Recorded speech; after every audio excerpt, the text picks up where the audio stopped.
Bueno, yo voy a intentar hablar un poquito y acercaros un poquito más a los agujeros negros, ese ente tan abstracto y tan famoso en las últimas décadas. Y bueno, básicamente hablar de la historia, de cómo surgieron las primeras ideas, cómo se fueron descubriendo, las primeras teorías, las primeras observaciones. Y bueno, a ver si conseguimos hacerlo bien, que gente intento transmitirlo bien y que paséis un buen ratito. Bueno, lo primero, la primera, segundillo. La primera transparencia o diapositiva que me gusta poner siempre es la definición de la RAE, de la Real Academia Española, a ver lo que nos dice acerca de qué es un agujero negro. Y lo leo textualmente. Región del espacio cuya existencia fue predicha por la teoría de la relatividad general, en la que la fuerza gravitacional es tan intensa que, salvo por un determinado tipo de procesos cuánticos, no puede escapar ninguna materia o radiación que penetre en ella. La verdad es que es bastante certera y descriptiva. Sí es verdad que ya antes de la teoría de la relatividad general se hacían las primeras sospechas y ya hubo físicos que se imaginaron que pudieran existir esos objetos tan compactos, pero bueno, fue a raíz de la teoría de Einstein cuando se empezaron a formalizar un poco. Los orígenes de la idea se remontan al siglo XVIII, 1783. Ya el físico John Michell, a raíz de un concepto que es la velocidad de escape, que ahora intentaré describir, ya se imaginó que pudieran existir esos objetos tan compactos y negros, por así decirlo. Y serían entonces los orígenes de la idea de agujero negro. ¿Qué es la velocidad de escape? Bueno, pues es la velocidad que tiene que alcanzar un cuerpo para escapar de otro cuerpo mayor, como puede ser un planeta o una estrella. Por ejemplo, aquí en la Tierra, para que los cohetes se lancen al espacio tienen que alcanzar mínimo esa velocidad de escape, que en este caso en la Tierra es de 11,2 kilómetros por segundo. Cualquier cohete que intente escapar de la Tierra tiene que alcanzar esa velocidad. Si no lo alcanza, pues el objeto se queda geoestacionario o puede caer otra vez hacia la Tierra. Entonces, si, como digo, la velocidad de escape pues es la velocidad mínima que tiene que alcanzar un objeto para salir de él. En el caso de nuestra estrella, el Sol, la velocidad de escape es aún mayor, tiene más masa, más densidad de masa, pues evidentemente la velocidad de escape es mayor. Y John Michell pensó, bueno, si en el planeta Tierra hay tal velocidad de escape, ya se había estudiado anteriormente las energías, cinética, potencial, con la teoría de Newton ya se sabía perfectamente estudiarlo. Si hay esa velocidad de escape en nuestro planeta Tierra y en las estrellas el Sol debe de tener aún más velocidad de escape, pudiera haber un objeto tan compacto y tan denso que ni el ente más veloz del universo pudiera escapar. ¿Cuál es el ente más veloz? El que tiene mayor velocidad y velocidad límite es la luz. Si la luz no pudiera escapar de ese objeto, pues se vería negro, quizá, y sería tan compacto que pudiera darse el nombre de agujero negro. Y ahí empezaron las primeras ideas. Luego llegó en el plano, se postularon y no hubo mucho trabajo ahí, fueron meras especulaciones. Y bueno, en el año 1905 Einstein ya presenta su primera teoría de la relatividad, pero especial, donde no se tenía en cuenta la gravedad, y en el año 1915 llega con su teoría general de la relatividad, en la que sí se tienen en cuenta los campos gravitatorios. En este momento la teoría que se aceptaba era la gravedad de Newton, newtoniana, clásica, en la cual la gravedad era simplemente una fuerza invisible e instantánea entre dos objetos, por así decirlo, que era proporcionalmente a las masas de los objetos y inversamente proporcional al cuadrado de su distancia. Cuando más se acercaban, más fuerte era la atracción, cuando más se alejaban, pues menos fuerte era la atracción. En ese momento la gravedad parecía ser algo un poco, o sea, se sabía la dinámica y el efecto que tenía, pero no sus causas y no se llegaba a dilucidar bien qué era realmente la gravedad. En el marco llegó Albert Einstein en 1915, establece su modelo en el cual geometriza la gravedad. Simplemente dice que la gravedad es un efecto en el cual la curva, el espacio-tiempo, ahora veremos un poco qué es el espacio-tiempo, el espacio, por así decirlo, si queremos imaginarnos un poco, a veces es difícil ilustrar el espacio-tiempo, este objeto tan abstracto, nos imaginamos simplemente el espacio, y dijo, en presencia de masa y energía, el espacio se curva, y simplemente por esa curvatura, las órbitas de alrededor de un objeto masivo siguen esa trayectoria del espacio curvado, y esa es la gravedad. De alguna forma podemos decir que geometrizó la gravedad. Como digo, el espacio-tiempo es un objeto algo abstracto, pero bueno, para imaginárnoslo, seguro que habéis visto en muchos vídeos o en otros sitios la típica sábana, el tejido espacio-temporal, una sábana donde en presencia de una masa, por ejemplo el Sol, esa masa, ese espacio-tiempo, perdón, esa sábana, ese tejido se curva y lo que hay alrededor pues sigue esa curvatura, porque digamos, siguiendo esa especie de agujero que deja en la sábana, y esas son las trayectorias que siguen los cuerpos. Recalcar aquí simplemente, una vez que aquí en nuestro sistema solar lo vemos, por ejemplo, está el Sol central y los planetas que siguen órbitas elípticas alrededor del Sol. Realmente, cuando estamos en la, o sea, voy a intentar introducir, cuando estamos en la superficie de la Tierra, ahí empieza ya, digamos, no tenemos una geometría plana, euclídea, antigua, donde estudiábamos los triángulos, los cuadrados y tal, deja de funcionar en una superficie esférica. Por ejemplo, la distancia más corta en un espacio plano, olvidémonos ahora de la Tierra, en un espacio plano, la distancia más corta entre dos puntos pues es una recta. Pero claro, si vamos por la superficie terrestre, nosotros de Madrid a Nueva York, por ejemplo, no podemos cruzar por el... Entonces, nuestro sistema solar, aunque nosotros veamos que los planetas es cierto que siguen órbitas elípticas, sí, digamos en un espacio, en una geometría antigua, sí, sigue órbita elíptica, pero realmente están siguiendo sus propias rectas, sus propias geodésicas, los caminos de distancia mínima y aceleración mínima alrededor del Sol. Es decir, siguen las rectas de su espacio curvo por la presencia del Sol que curva ese espacio-tiempo. Más o menos la ley del espacio-tiempo. Seguimos con la teoría de Einstein. Bueno, ¿cómo encaja esto de los agujeros negros en la teoría de Einstein? Todavía no hay evidencia ninguna observacional de que existan esos agujeros negros. Y bueno, si el espacio-tiempo y la gravedad es algo que en presencia de masa se curva, ¿cómo encaja aquí la posible existencia de un agujero negro? Pues bueno, simplemente que el espacio-tiempo se curva tantísimo, que se hace casi infinita la curvatura y pudiera ser ese objeto compacto en el cual si entra materia, si entra energía o radiación o luz, pues no pueda salir de él. Así es como encajaría un agujero negro aquí. He puesto aquí esta imagen porque dilucida mucho. No sé si sirve. No se ve el láser, ¿verdad? Bueno, digo. Aquí tenemos un ejemplo de espacio-tiempo, como digo, de ese tejido en el cual el Sol, que es una estrella de masa estándar, curva un poco ese espacio-tiempo.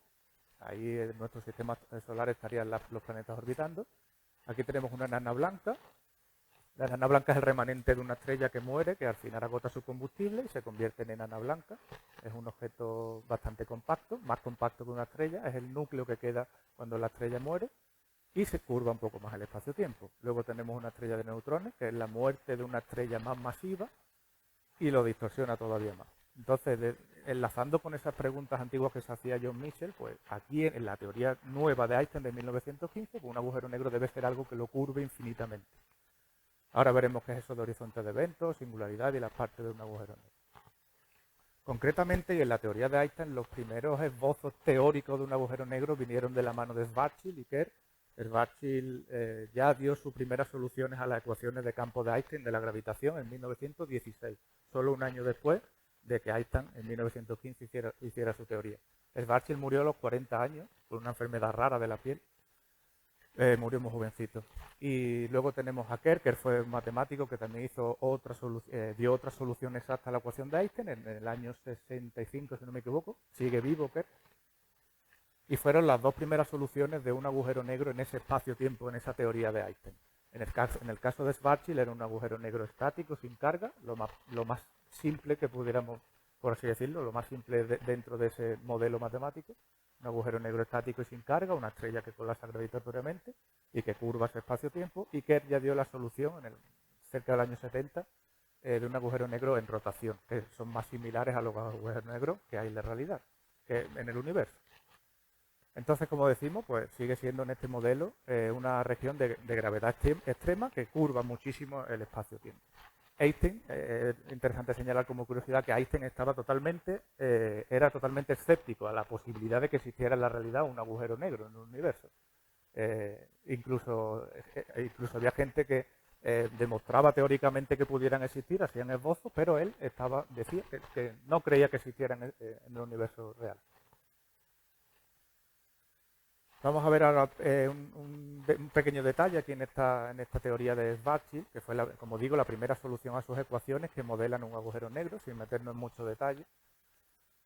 Schwarzschild en su teoría modela, tiene su espacio-tiempo, su curvatura, cuando hay una presencia de masa y energía, y lo que hace él es decir, bueno, ¿cómo es la métrica? ¿Cómo se medirían las distancias cuando la materia se acerca a ese agujero negro? Sin mucho detalle está en la métrica de Schwarzschild. Por cierto, de esto estoy haciendo el TFG, el trabajo fin de carrera, sobre Schwarzschild y Kerr. Y simplemente voy a mostrar el concepto del radio de Schwarzschild. El radio de Schwarzschild, y esto enlaza también con las primeras ideas de velocidad de escape, es simplemente el radio que tiene que tener un objeto de masa cualquiera, por ejemplo el Sol, a cuánto hay que comprimirlo, cuál debe ser su radio para que se convierta en un agujero negro, que tenga esa gravedad extrema. Él simplemente lo que hizo es, nosotros tenemos, no está aquí la ecuación, pero se conocía de muchísimo antes la ecuación de la velocidad de escape. V igual a raíz cuadrada de 2gm partido por el radio. Pues dice, bueno, si yo quiero que la velocidad de escape sea la velocidad de la luz, voy a despejar el radio por despejo velocidad de la luz, o sea, pongo la velocidad de la luz, perdón, despejo el radio y tengo esta ecuación. Simplemente es una ecuación que dice cualquier objeto de masa m, si quiero comprimirlo hasta que se convierta en un agujero negro, tiene que tener este radio. Y sustituyo por la velocidad de la luz. Entonces ese radio de Schwarzschild, le he puesto 3 ejemplitos para que se entienda un poco qué radio debe de tener 3 cuerpos para que se conviertan en un agujero negro. En el caso del Sol, el Sol tiene un radio de aproximadamente 700.000 kilómetros, si no recuerdo mal, y para convertirse en un agujero negro tendríamos que comprimirlo hasta un radio de 3 kilómetros. Aproximadamente de aquí a, no sé, al centro de Sevilla, no sé, aproximadamente. Si comprimimos el Sol a un radio de 3 kilómetros, tendría la atracción tan fuerte que se convertiría en un agujero negro. La Tierra, por ejemplo, nuestro planeta, para convertirlo en una...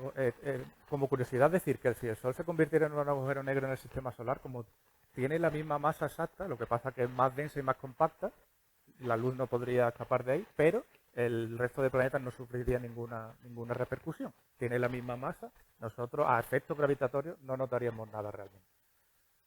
La Tierra tiene, no recuerdo cuál es el radio de la Tierra ahora mismo, me bailan los datos, pero para la Tierra, para que se convirtiera en un agujero negro, habría que comprimirla hasta un tamaño de 9 milímetros. 9 milímetros tensor. Y una persona como nosotros, si quisiéramos tener la atracción gravitatoria de un agujero negro, tendríamos que encogernos hasta un tamaño menor que el de un solo átomo. Para que se tenga una idea de más o menos, teniendo un cuerpo cualquiera, qué radio debería tener para tener esa atracción gravitatoria. Ese es el radio de Schwarzschild. Y bueno, llegamos por fin a la primera evidencia observacional de un agujero negro, evidencia observacional indirecta en este caso, Cygnus X1 en el año 1964. Einstein ya había muerto aquí, no pudo verlo. Y bueno, este agujero negro se detectó, como digo, indirectamente por la emisión de rayos X en el entorno y su inferencia gravitatoria en las estrellas de alrededor. Ahora veremos en mayor detalle cómo se detectan realmente los agujeros negros. Y básicamente fue la primera observación, ya hace pues 61 años de aquello. Y mira, el que propuso la teoría, la cual teóricamente se esbozaron esos primeros marcos teóricos para modelar el agujero negro, pues ya había fallecido. ¿Cómo se detectan? Pues básicamente, a día de hoy tenemos telescopios más potentes, terrestres, espaciales, y podemos hacer astrometría, podemos medir el movimiento propio de las estrellas, podemos medir las masas, hay técnicas bastante potentes, y básicamente lo que se intenta dilucidar aquí es medir la velocidad de las estrellas que pareciera ser que se están acercando a un objeto muy compacto y aumentan mucho la velocidad por ahí. Como sabemos, de hecho, se pueden usar las leyes de Kepler o de Newton, aunque el marco de Einstein se aproxima muchísimo más. Con cualquiera de las leyes que tenemos, podemos ver la velocidad alrededor de un agujero, de una región candidata a agujero negro, porque aumenta muchísimo la velocidad cuando se acerca a esa parte, y es un posible candidato. Cuando ya apuntamos un poco más a esa posible región, Aquí, por ejemplo, tenemos el agujero negro Sagitario A estrella en el centro de nuestra Vía Láctea. Cuando medimos esas velocidades de estrellas, que pasan bastante más veloces de lo normal, y en la región del centro parece ser que se acerca al radio de Schwarzschild, teórico, no tiene por qué alcanzarlo, pero podemos ver que más o menos esa región tiene ese radio, la región masiva y que no se ve invisible, que tiene ese posible radio de Schwarzschild, pues ahí es un candidato muy fuerte a agujero negro. Vamos a ver la estructura genérica de cualquier tipo de agujero negro. Ahora veremos que hay varios tipos de agujeros negros. Pero todos cumplen su estructura. Lo he puesto o sea, la estructura que todos los agujeros cumplen, la he puesto aquí en naranjita. Y ya dependiendo de... Ahora explico los otros dos. No todos los tipos lo cumplen, solamente el rotativo y el supermasivo. Pero bueno, todos los agujeros negros cumplen, que tienen un disco de acreción, un disco de materia a su alrededor. Ya hemos escuchado muchas veces que se traga la materia. Que cuando está alrededor emite la velocidad de la materia es muy fuerte, el proceso de espaguetización, también, ahora lo veremos con un poco más de detalle. Tiene un disco de acreción, que es el disco de materia, que se acerca a la zona compacta.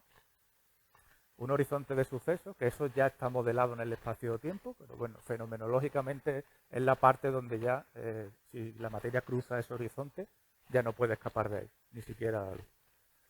Y la singularidad, que es el centro del agujero negro, donde seguramente habéis escuchado, es que la teoría de Einstein falla, tal cual, pues en la singularidad es digamos, el punto donde sí falla la teoría, y esto es muy fácil de entender, ahí se está dividiendo ahí está habiendo densidades infinitas, el infinito se lleva muy mal con los modelos matemáticos finitos, y empieza a haber divisiones por infinito, divisiones por cero, densidades, y entonces en el punto cero, pues ahí sí parece ser que falla la teoría, que no se puede medir, no es que falle, que no se puede medir qué ocurre concretamente en el centro del agujero negro. Luego está la ergosfera, que en el caso de un agujero negro en rotación, rotativo, que fue el que modeló el matemático Kerr, pues en las zonas un poquito... o sea, las zonas colindantes al horizonte de suceso, que es la línea ya que como he dicho, que si la materia cruza ya no puede escapar, fuera un agujero en rotación genera una ergosfera, que es la zona de atracción, digamos cómo va atrayendo ya la materia en esa zona hasta que la arrastra al horizonte de suceso, por así decirlo. El hecho de que esté en rotación pues genera una ergosfera, una especie de elipsoide.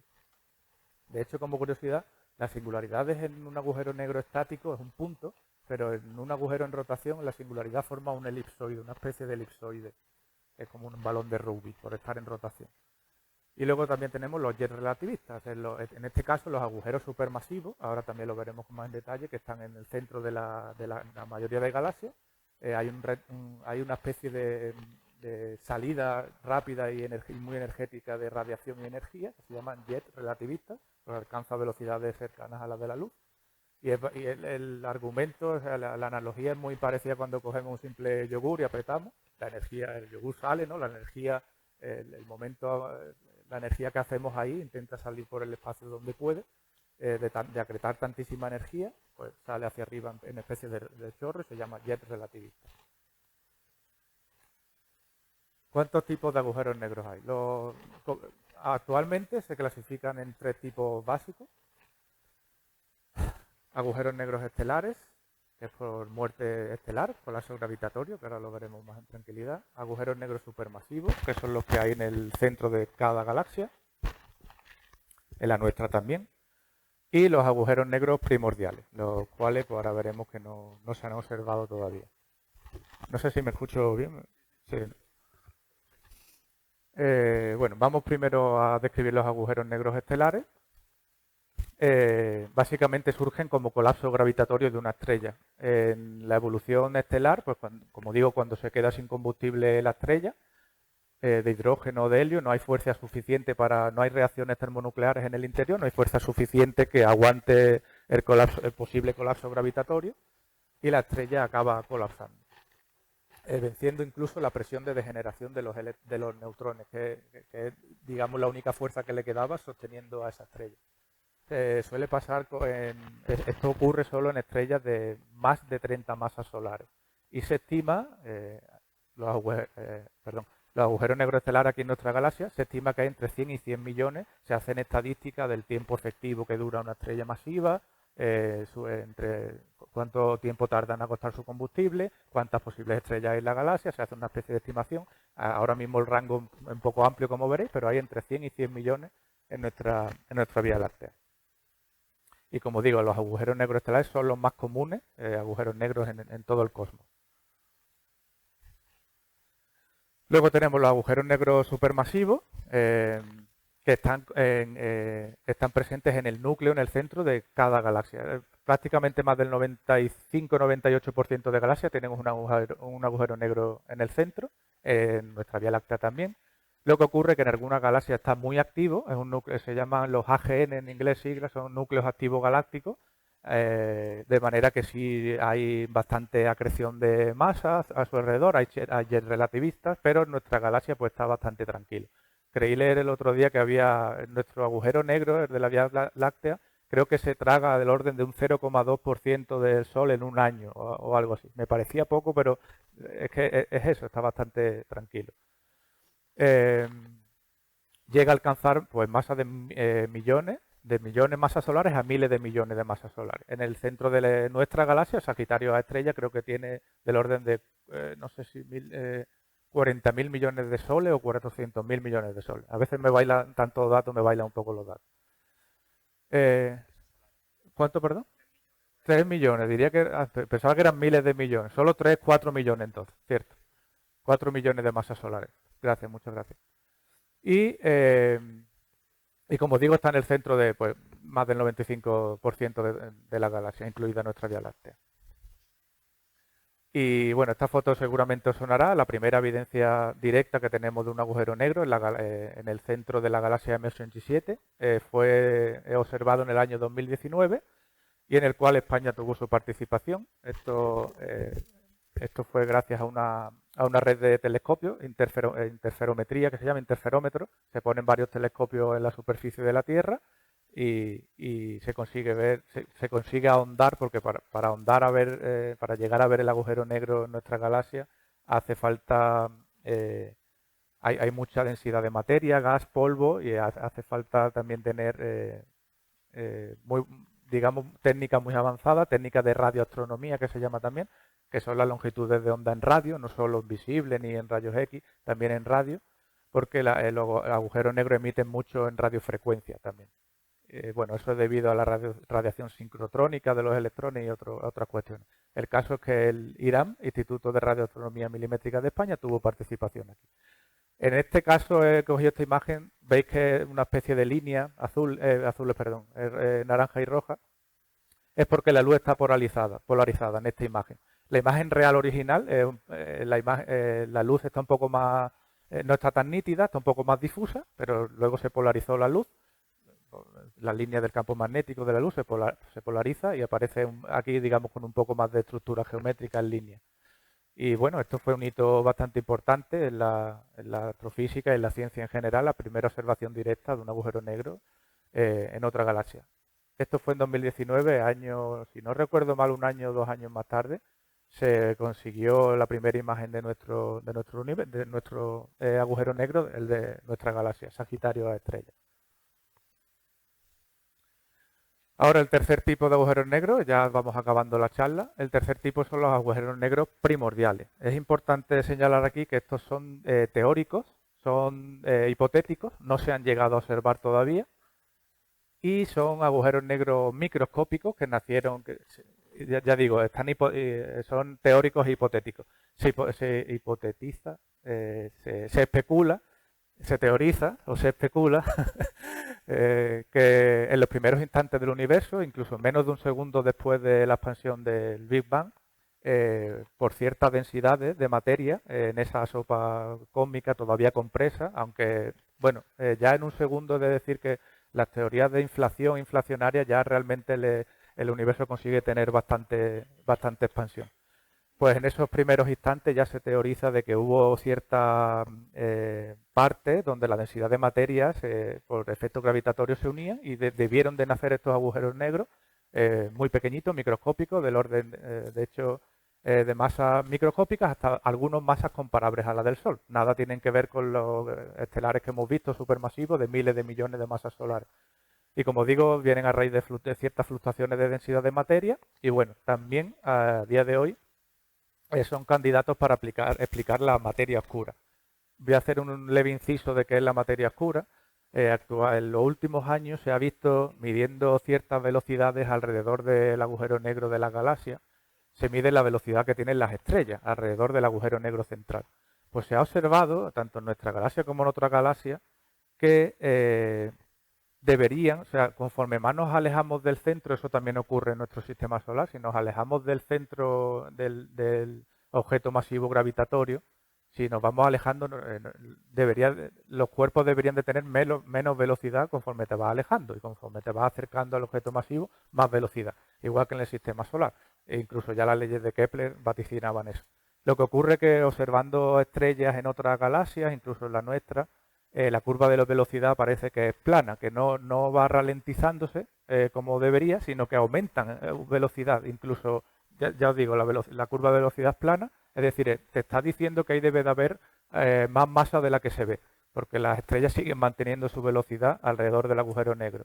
Entonces, si debería de haber muchas, o dos cosas, o nuestros modelos están mal, o hay algo que no vemos y que está haciendo esa fuerza gravitatoria a las estrellas, y esa es la materia oscura. De momento, no se ha dilucidado lo que es, hay varias teorías, entre ellas una serie de partículas exóticas, las WIMPs y otra especie de teoría, y una de ellas parece ser que pudieran ser pues, los agujeros negros microscópicos. De momento no está demostrado, no está demostrado de qué se compone la materia oscura, solo se sabe que existe y que no interacciona con la luz, por eso no podemos verlo. Y sobre todo se ve en las galaxias, en los halos galácticos y en los nudos de materia del universo a gran escala que forman las galaxias.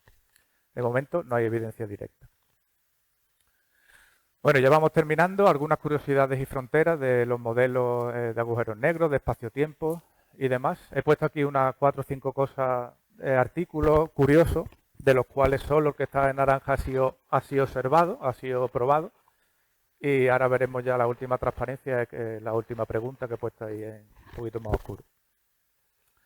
Digamos, de todas las hipótesis y teorizaciones a raíz de la teoría general de la relatividad o de agujeros negros y demás, pues surgieron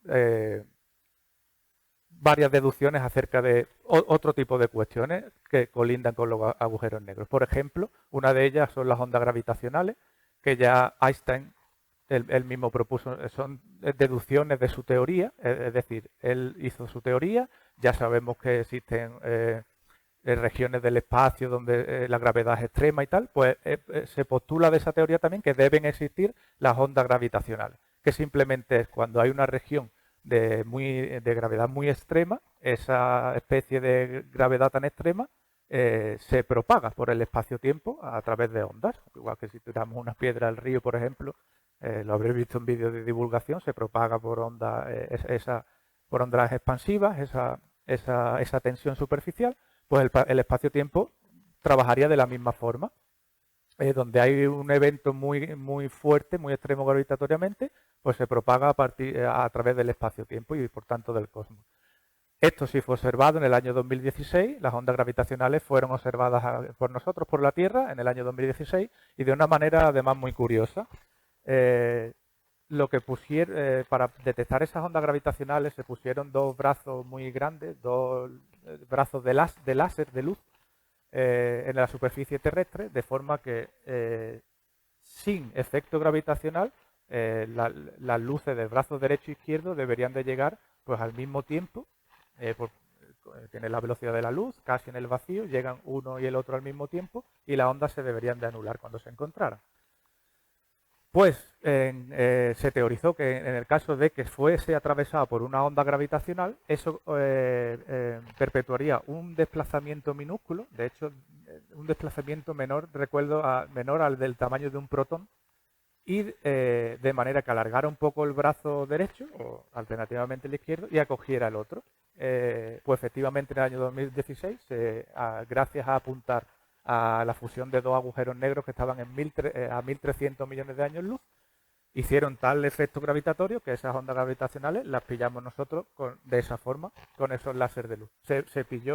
Digamos, se detectó esa variación del tamaño de menos de un protón en los láseres de luz. Y pudimos casar por primera vez, pudimos observar algo que estaba teorizado de hace 100 años, que son las ondas gravitacionales.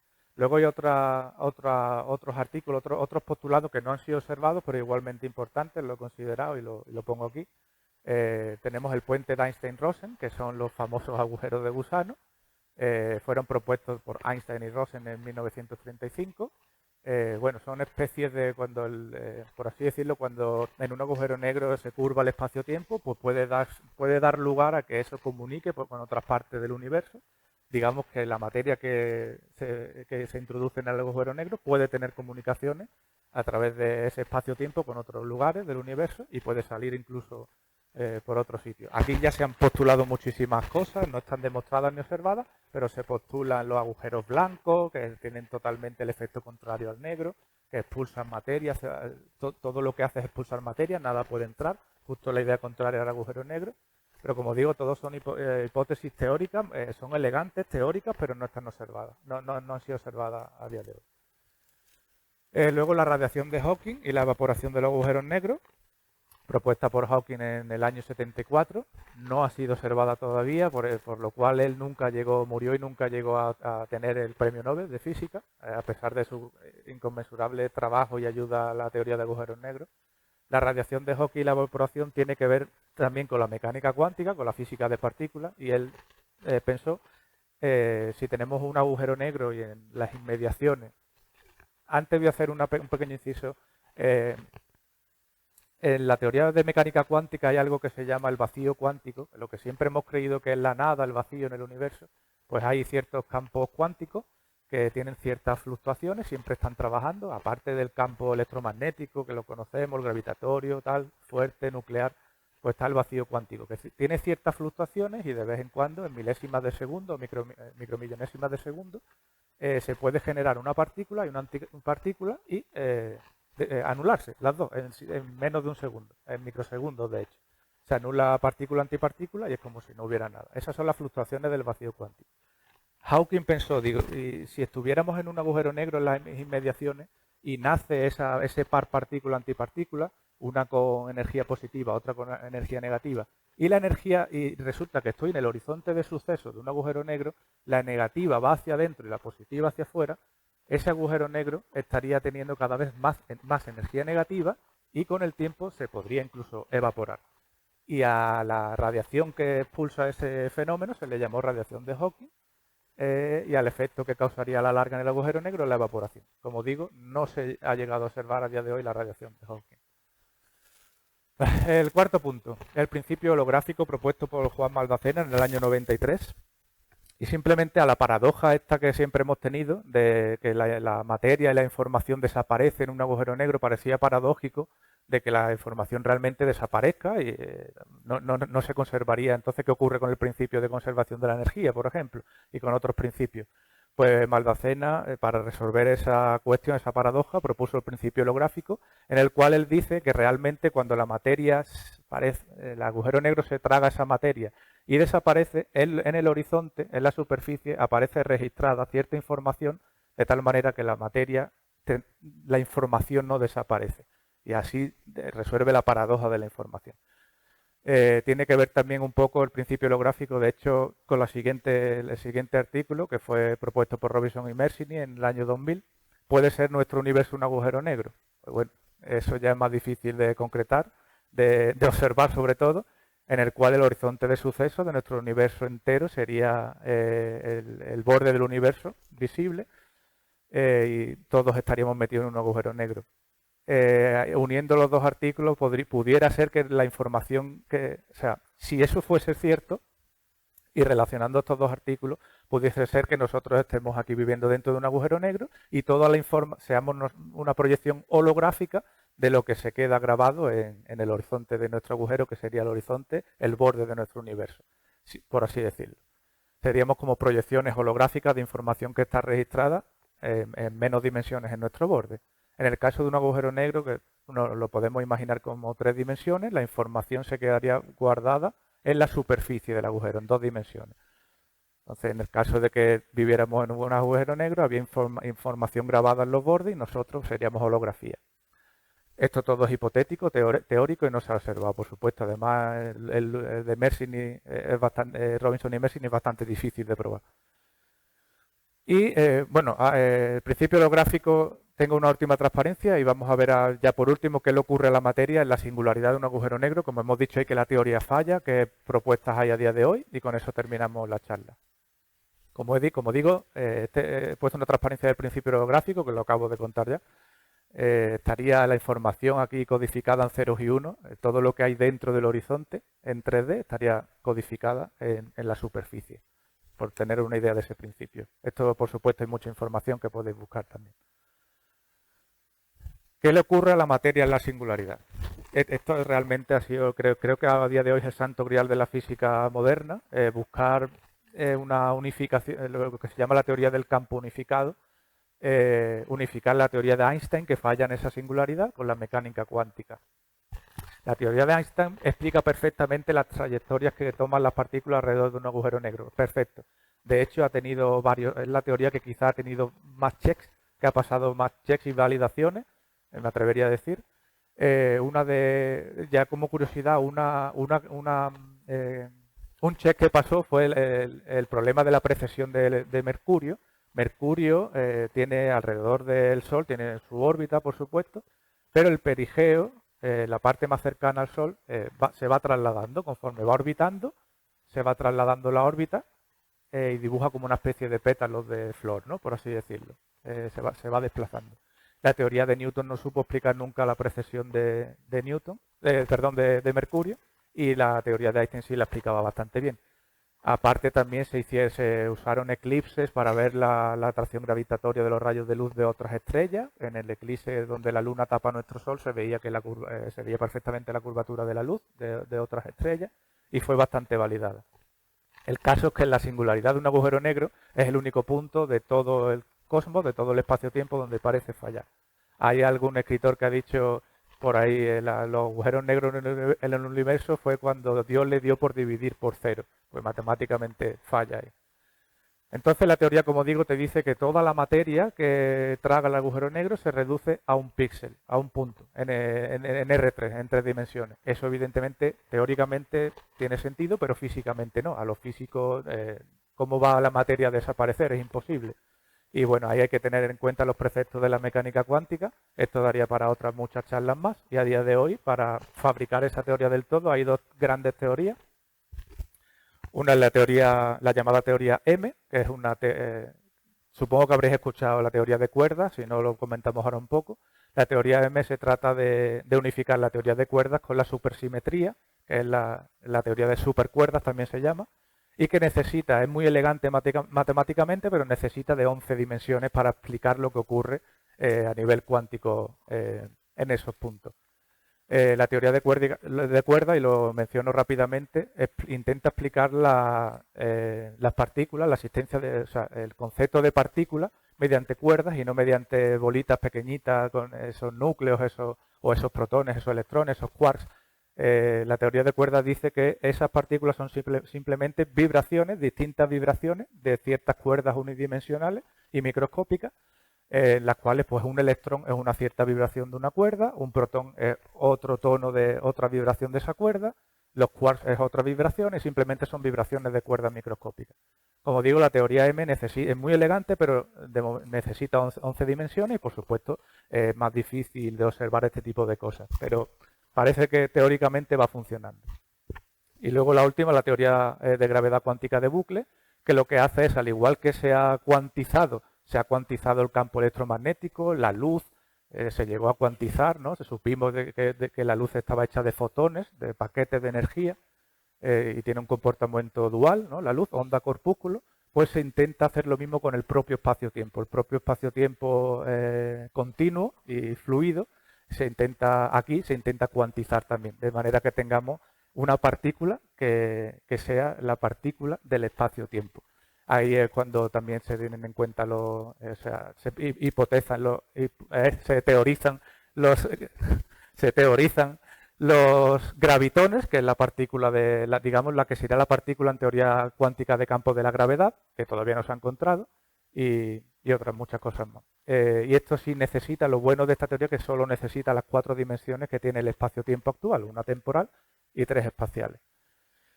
Y bueno, hasta poco más, hasta aquí hemos llegado.